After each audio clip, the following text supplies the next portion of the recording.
I met this girl sa school. Her name's Amy. Excuse me miss, pero sa'yo ata ito. Ah, yeah, thank you. Amy? Amy as in Amy? Oo, Amy. Bakit? Think of it as letting go.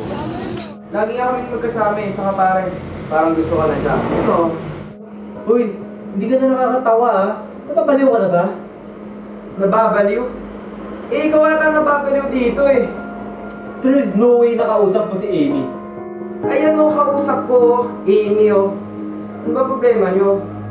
Jay, hindi mo ba naaalala?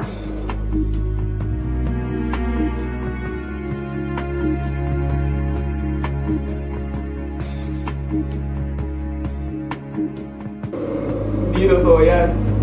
Sabihin nyo, nagbibiro lang kayo. Hindi totoo yan.